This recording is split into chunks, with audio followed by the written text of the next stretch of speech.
안녕하세요. 위주교육 컨설팅 홍선영입니다. 서비스 강사로 15년차 활동을 하면서 서비스 현장에서의 경험을 공유하도록 하겠습니다. 서비스 화법에 대한 이야기를 나누고 있는데요. 말 한마디 바꾸었을 뿐인데 서비스가 확 달라졌어요. 세 번째 시간입니다. 서비스 현장에서는 금기어가 있습니다. 안 돼요? 없어요? 몰라요? 라는 부정어, 이 3대 부정어 표현을 우리는 금기어라고 하고 있는데요. 문제는 이렇게 부정적인 표현을 사용해야 되는 상황들이 발생한다는 거죠. 이런 경우에 안 돼요 라는 표현 대신에 우리는 부드러운 변환 화법을 사용하고 있습니다. 어렵습니다 또는 곤란합니다 라는 표현을 이미 사용하고 있죠. 예를 들어 고객이 이 물건의 값을 할인해달라고 요구를 합니다. 이런 경우에 안 돼요 라는 표현 대신에 고객님 그렇게는 좀 어렵습니다. 그렇게는 곤란합니다 라고 부드러운 표현을 사용을 하고 있죠. 그런데 문제는요.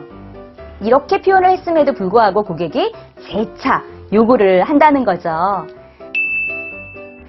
이런 경우에 또다시 고객에게 어렵습니다. 곤란합니다. 라는 표현으로 애매모호하게 표현을 하게 됐을 경우에는 오히려 고객의 입장에서는 납득하기 어렵고 또 불쾌감이 높아질 수도 있어요. 이런 경우에는 차라리 솔직하게 안 된다라고 이야기를 해주는 편이 좋은데요. 문제는 우리가 부정어를 사용하지 않는 이유에 있습니다. 안 돼요 라는 부정의 표현을 사용을 하게 되면 이 부정의 느낌이 너무나 강하게 느껴지기 때문에 부정적인 감정이 높아진다는 거예요. 그래서 고객의 입장에서는 안 되면 안 되지 왜 말투가 그러세요? 안 되면 안 되지 왜 그렇게 화난 사람처럼 이야기하세요? 라고 오해를 하는 경우들이 있을 수 있습니다. 그래서 안 된다라는 표현을 정확하게 사용해 주시는 것은 좋지만 고객이 이렇게 부정적인 느낌을 갖지 않도록 표현을 해 주시는 것이 바로 중요하겠죠.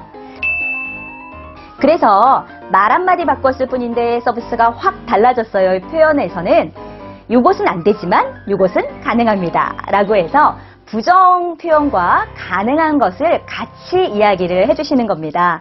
예를 들면 지금 이 상품의 경우에 가격 할인은 안 되지만 고객님 추후에 방문하셨을 때 사용하실 수 있는 할인 쿠폰은 제공해 드릴 수 있습니다 라고 표현을 해주시는 거고요. 고객이 원하는 날짜에 예약이 가능하지 않는다 라고 했을 때 이 날짜에 예약이 안 됩니다 라는 표현 대신에 이 날짜에 그 시간 예약은 안 되지만 오후에는 예약이 가능합니다 또는 그 다음 날은 예약이 가능합니다 라고 해서 가능한 날짜까지 같이 안내를 해드리는 거죠. 결과적으로 고객의 입장에서는 다양한 가능성을 안내받았기 때문에 선택의 폭이 더 넓어졌고요. 그리고 안 되지만 가능한 것 또한 이야기를 해주었기 때문에 부정의 느낌이 강하게 느껴지지는 않습니다. 고객에게 안 돼요 라고 이야기하는 거절의 표현이 꼭 나쁜 것만은 아닙니다. 다만 고객에게 부정의 느낌이 강하게 느껴지지 않도록 표현해주는 것이 중요한데요. 이때 사용할 수 있는 화법 오늘 소개해드렸죠. 이것은 안 되지만 이것은 가능합니다 라는 표현으로 가능한 것도 함께 안내해 주시면 좋겠습니다. 말 한마디 바꾸었을 뿐인데 서비스가 확 달라졌어요. 이번 시간의 표현도 도움이 되셨으면 하는 바람이고요. 다음 시간에 보다 더 유익한 내용으로 찾아뵙겠습니다. 고맙습니다.